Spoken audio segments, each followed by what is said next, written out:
Globalization has brought many benefits for consumers, but it has also had a big impact on small businesses around the world.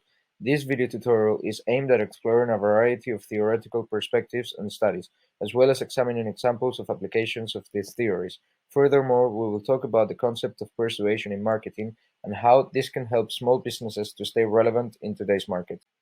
Recent studies have found that businesses can benefit from globalization in several ways, such as increased access to new markets, but equally they are forced to face new challenges such as having to deal with increased competition and the pressure to lower prices.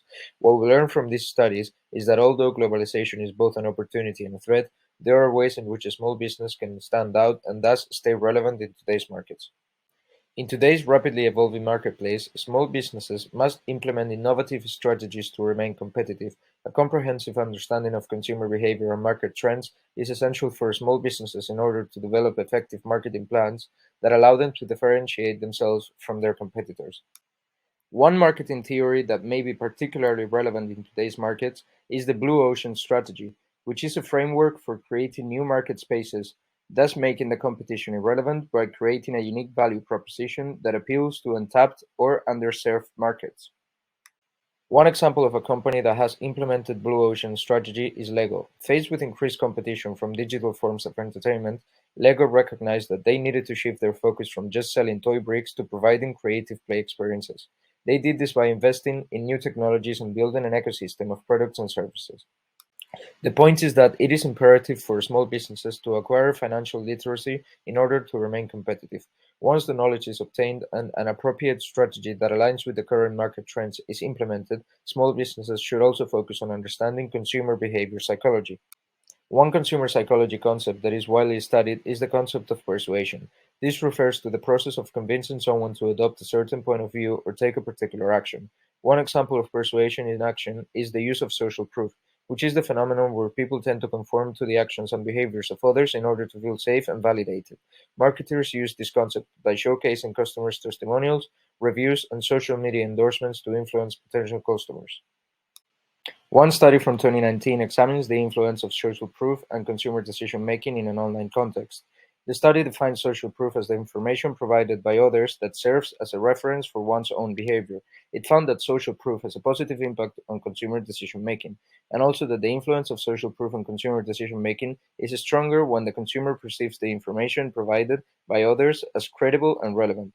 Similarly, in another study, it was found that the effect of social proof on small businesses has a positive impact in online reputation, leading to increased trust and loyalty from customers. Additionally, another concept that has proven to be useful is the implementation of social purpose marketing. A study published in the Journal of Marketing in 2018 defines social purpose marketing as the use of marketing tools and techniques to achieve social or environmental impact, in addition to generating financial return. The authors provide the example of the clothing brand Patagonia. The company's Don't Buy This Jacket campaign encouraged customers to think twice about purchasing new items and instead repair or recycle their existing ones. The campaign is highlighted as an example of how Patagonia effectively communicates its social purpose to customers. One more example of the concept of persuasion is reciprocity, which is based on the principle that people are more likely to comply or return favors when they have received something first. Small businesses can use reciprocity by offering free samples or discounts. All of these techniques do have limitations. If the business does not have a good reputation or if the social proof is not coming from credible sources, this will have a negative impact.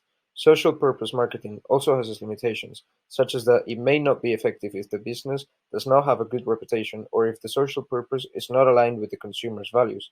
Similarly, reciprocity may not be effective if the consumer does not feel that they have received something of equal value in return.